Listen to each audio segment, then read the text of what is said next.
Somalia will have humanitarian effects and it has a breach to international obligations. To Meru Simon, it is long overdue. The camp should have been closed like yesterday. Kikulacho Kingwoni Mwako. At Henry 18 Sam, the refugee camp has very little to do with Al-Shabaab menace. That's finding a small solution to solve a big problem. On double two, if I can read this very fast. Faith Namai in Eldoret says yes, the camp harbors terrorists and Kenya as a country has the rights and obligation to protect its citizens. It is the right thing to do for Kenya. And then we have Ahmed in Garissa who says no. In fact, the refugees themselves are victims of terrorists and forcing them back to Somalia will be a violation of their rights. It is very sad for the Deputy President to make such an announcement without considering several implications it will have on refugees. Tonight on the big question, our guest starting on my left, National Security Committee Chair of National Assembly, Asman Kamama, who's also the TRT MP, Agustino Neto, Ndiwa MP, and an expert in diplomacy and international relations, Dr. Ochieng Kamudai. Thank you all for making time for the big question. And I'll start with you, Honorable Kamama. Should the government close the Daadab refugee camp? Yes, I would. Yes, I would say that this refugee camp should have been closed like yesterday. First, because I'll take you back to Westgate investigations. Those terrorists who actually attacked our people at Westgate, their last training and actually took place at Kakuma refugee camp. So we want this refugee camp closed. In fact, Kakuma refugee camp. Kakuma, of course, they're all connected. Okay. They're all connected. Okay. And we want this refugee camp closed like yesterday because we know a lot of radicalization takes place in those refugee camps. A lot of extremism also takes place. A lot of trainings. Once in a while you'll get to reports that there are bombs which exploded in that camp, especially Daadab. Okay. And as you know that our boundary is normally porous, right from Doble crossing. You can cross from Doble all the way to the refugee camp, right? Without being prevented by anybody, because unless you pass through Liboy, the other places are actually porous. So we want it closed. And we all know that we have certain obligations, international obligations. Okay. We're coming to that. Let me get initial comments from Honorable Neto. What do you think? Should it be closed? I think that will be a violation of rights of the refugees, and it will be a violation of Kenya's international obligations. And because you're going to get to the substance of the matter, first of all, I'm happy to notice that Honorable Kamama does not know which refugee camp they want closed. He's talking about Kakuma and where the last terrorist activities happened, whereas we're talking about Daadab. I really think that the Deputy President got it all wrong. Because you see, the fundamental principle of refugee law, whether local or international, is the principle of non-refoulement. Don't return anyone else to a place where they could face persecution. So for the government to want to do that, really, I really think it's the most unfortunate thing that can ever happen to any particular person, and I really think the government should definitely rescind this particular decision. Okay. To Dr. Kamudai, should the government close the refugee camp? Obviously, from an intellectual perspective, it is next to impossible because we have protocols and conventions that we have signed, and we are not a barrier state to begin operating like one. We are a respected state in this region, and if we want to maintain our respect in the international realm, then we have also to understand that we have to follow the law. Okay. And if we are even our own constitution says that we have to accept these international obligations and fulfill them. So it is very unwise to close this camp. Okay. And if we did close them and we took the refugees back to Somalia, how far is it from Kenya?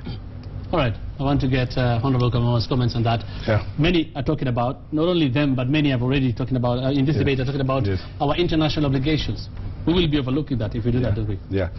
Let me start by saying that as we speak right now, this country is facing a lot of danger. Our security is at stake. The security of the entire nation is at stake. And between us and the rights of refugees, I think we should secure our rights first. We have a right to security. And as you know that we've lost so many people from the time when American embassy was bombed. Mandera 1, Mandera 2, Mpeketoni. We also had the issue of Westgate.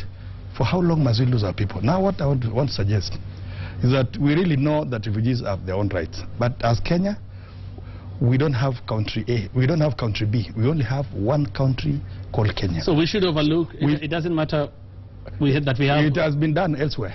But I can give you an example of one time there were refugees from Burundi who were moved by Tanzanians back to their place because of security reasons, security concerns. I want to say this, that we are not saying on the issue of Daadab, I used to work there when I was in my 20s, and I know a lot of bad things that happen in that place. We want them relocated either to Doble, or we can even suggest to international community that Kenya must never bear this branch alone. We can actually take them to Djibouti or take them to Ethiopia. Why must they stay? A couple of things, why must it be Kenya? Looks like Honorable Kamama does not understand what his government is doing. The government signed about December last year. I understand something called the tripartite agreement with the Somali government and the units here. That particular agreement said that we're going to repatriate refugees in 3 years, which is a good thing. I mean, in terms of the Kenyan refugee scenario, all things being equal, the way to treat refugees is the fact that you need to give them durable solutions. One such example is repatriation, which needs to be voluntary. That is the agreement with which Kenya entered into. But right now what we're seeing from Kamama's vice president is the fact that he wants them to be forcefully repatriated. That is where the problem arises. And you know, the agreement that they have is, apart from also repatriation, they're supposed to be planning with the Somali government in terms of settlement issues, reintegration issues, local integration issues, so that effectively no one wants the refugees here. But you should do it in a manner that is not violating their rights within the meaning of the agreement. In fact, if at all the deputy president wanted a renegotiation of the tripartite agreement, the agreement is very clear. Bring in the new documents in terms of how you want us to deal with this refugee scenario.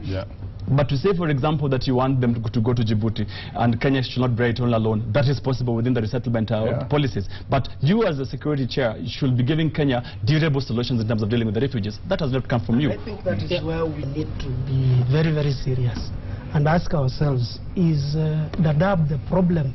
Is it the cause of this security problem that we have? Part of the problem. So, but if it is only part of the problem, then it means that solving Daadab only means partial solution to the security problem. Which is also important, solving a partial solution to the problem. No, but a partial solution is not a solution to a problem. It is a part of the solution. It's part of the solution. I mean, deal with this first, deal with some other issues.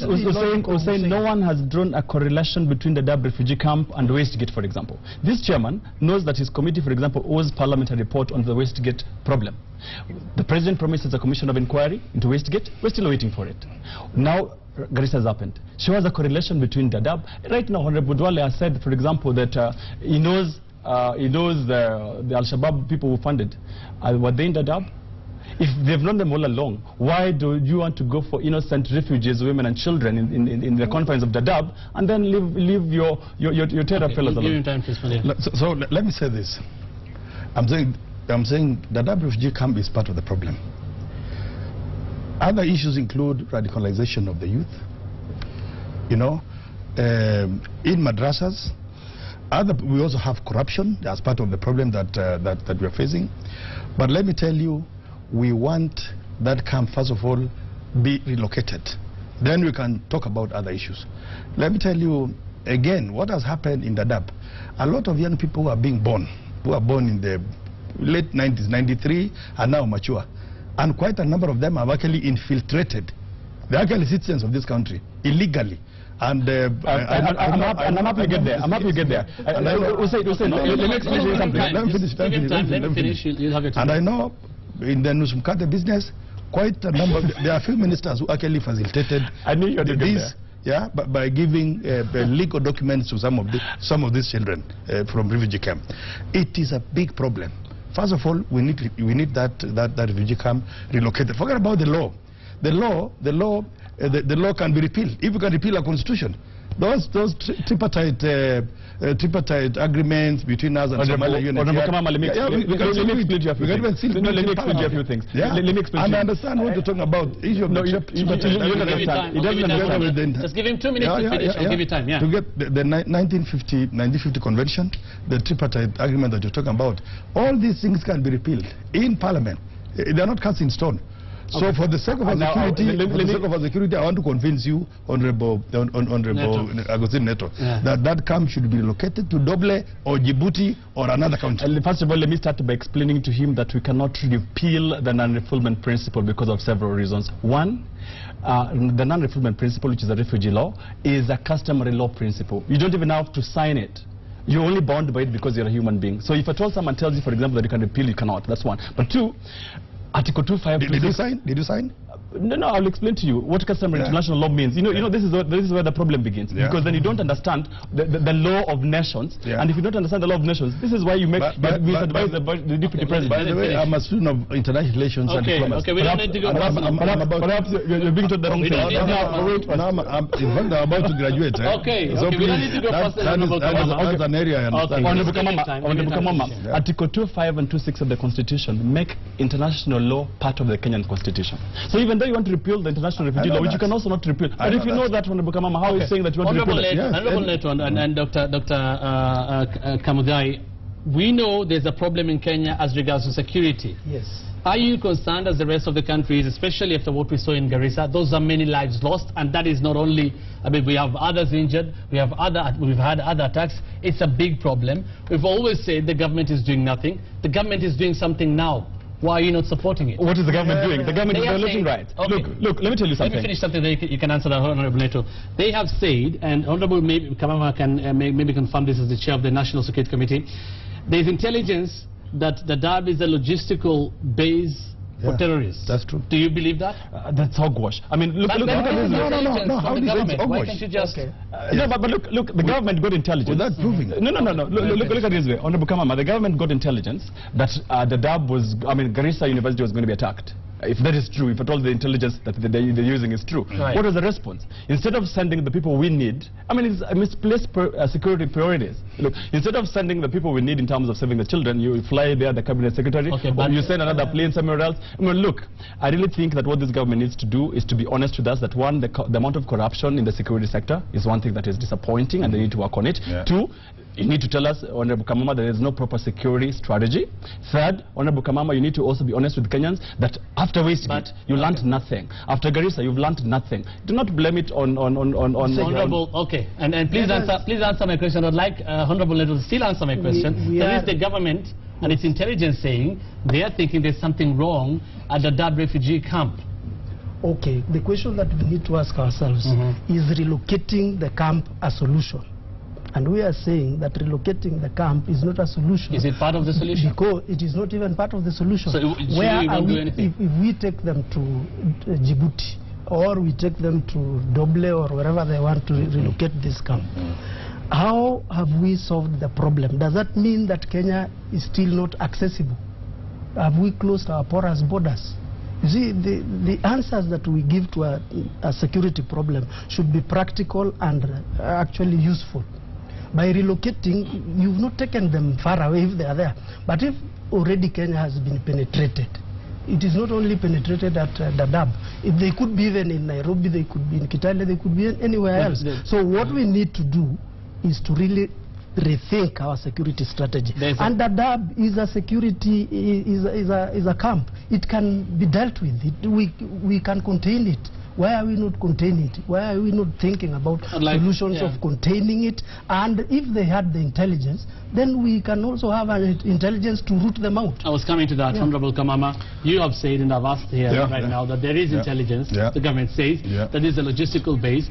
If there is intelligence, why can that be sorted out? Why do you need to relocate the whole camp? You know. Are you saying everyone in the Daadab is part of this? And actually affect women and children who are innocent. Let me tell you, we are not talking about everybody in the camp. So why relocate the whole thing? Of course, it is harboring. You know, the entire camp is harboring these individuals. So why don't you deal with individuals? And it's also hard. Sometimes, to also penetrate them. You can get partial intelligence, but let me tell you the solution. The solution, of course, we've gotten some information. Some have even been arrested from that refugee camp. But let me tell you that enough is enough. We must learn from Garissa, that Garissa massacre, like the way Americans learned from 9/11. We must come up with robust new strategies to deal with security in this country. So, and let me tell you, let's not be advocates. I know refugees have their rights, but Kenyans have their rights. They have a right to better security, but this is part of the problem. Let us root out this problem, and then we can deal with the rest.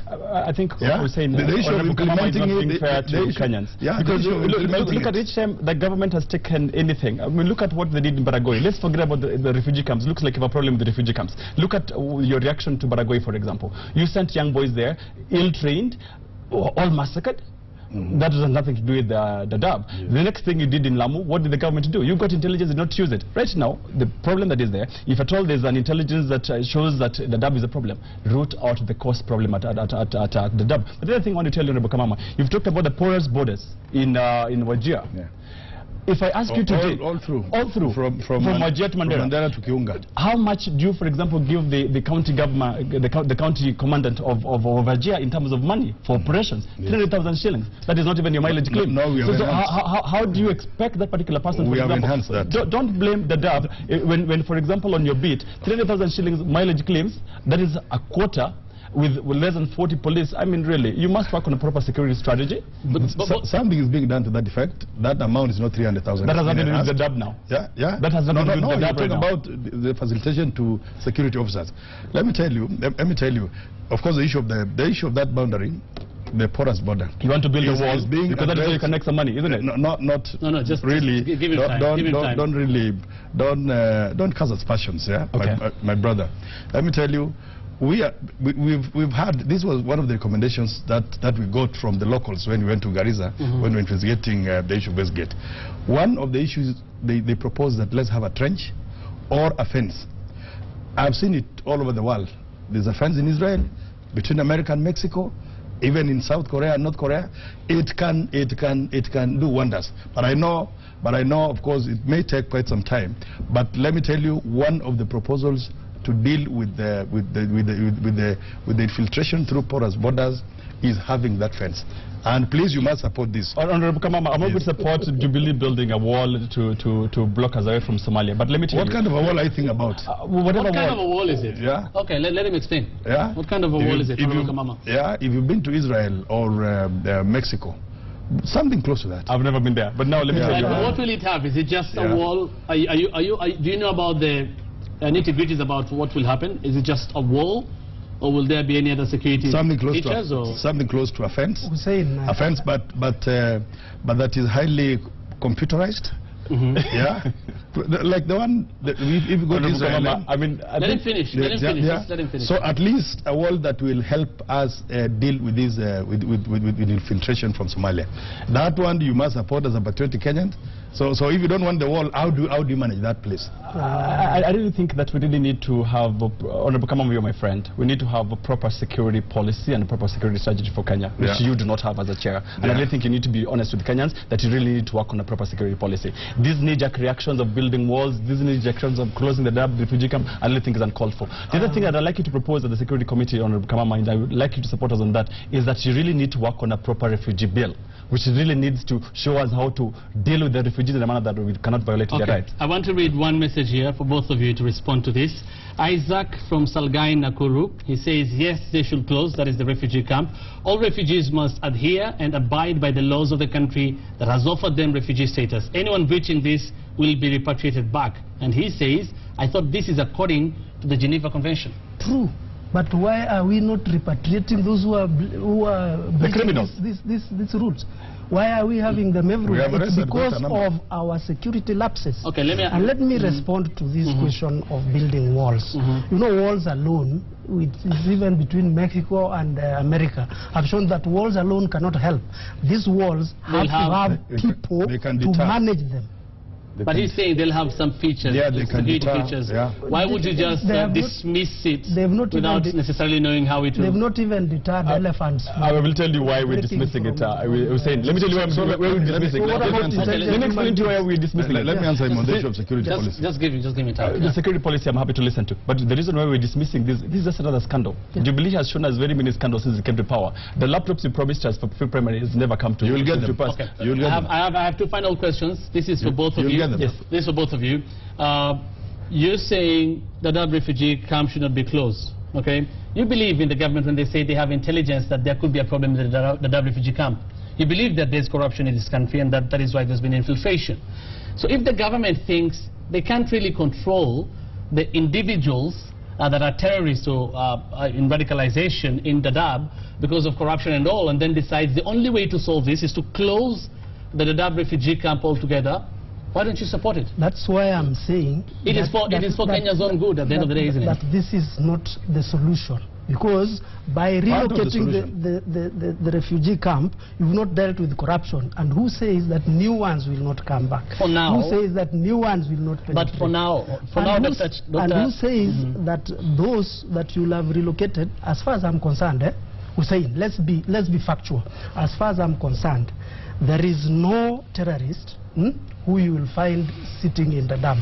There is no terrorist you will find without papers. There is no terrorist. But you can be so sure. All those people that you're now dealing with, these are helpless. I will tell you something. You cannot be so sure. Yeah, very sure. Closing the Daadab refugee camp is like putting plaster over septic holes. But I would like you to respond to my specific question. Yes. Why can't you support this if this is the only way? Kenya is really bleeding right now because of terrorism. It's not the only way. If the government thinks this is the best fast solution, that's a wrong thought. Let me tell you. First, in terms of refugees, what Honorable Kamama should be proposing is something called a durable solution. Please go and research. That durable solution would mean 1, repatriation, 2, resettlement, 3, reintegration. Exactly. You understand? That will help us with refugees. 2, come up with a proper security policy that will help us deal with the sort of radicalization you're talking about and extremism we're talking about. Okay. And lastly, please ask the President to form a commission of inquiry onto the waste gate. We need a report, and also Garissa, we need a report. Okay, we have to wind up, gentlemen. Honorable Kamama, a question to you as you respond to this. You've been on record before when there have been police operations, and you were in this same studio in Pokot when we had the Kapedo massacre. You were on record then saying there should not be collective punishment. If you want to go after these attackers, go after the specific attackers individually. Yes. Why would you support the whole refugee camp to be removed if it's individuals in the refugee camp who are perpetrating terrorism? Yes. Why should you punish all of the rest? Let's not bring the issue of cat rustling and mixing. I'm not mixing cattle rustling. Honorable Kamama, I'm not mixing cattle rustling and terrorism. I'm just saying you've been on record against collective punishment. Yes. Now, if you're going to say the whole of the Daadab refugee camp should be removed, yes, you're not saying everyone in the Daadab refugee camp is a terrorist, are you? We have quite a number of them who are terrorists. So it will be collective punishment. You agree? Yes. Okay. In this case, because actually we are dealing with though they have rights, we are dealing with strangers actually who have come to this country to actually facilitate mayhem. Yeah. So I want to say this, that of course Mheshimiwa here is asking about our security policy. We are on top of things. We are coming up with that. Secondly, the issue of corruption. He knows this president is actually dealing with corruption, more than any other president, in the recent history. So the issue of saying, oh, we are not doing this, that we are doing. The issue of that operation that delayed, we are addressing it as a committee. In fact, we have, as a committee, we are going to Garissa. We are going to call the minister very soon and all those security chiefs to ensure that we get to the bottom of this issue. Those officers who slept on their job, of course, will have to face the full force of the law. Okay. Yeah. Honorable Asman Kamama. Yes. Thank you so much. Yeah. Who's the chair of the National Security Committee in the National Assembly and also the MP for Tiati. Honorable Agustino Neto, MP in Diva, and Dr. Ochieng Kamudai, who's an expert in international relations, diplomacy and international relations. Thank you all for making time for the big question. It's a very emotive issue, and we are hoping that, I don't know, there'll be a good debate on this, or we'll find a solution to this after a while. We are back with the big question after this short break.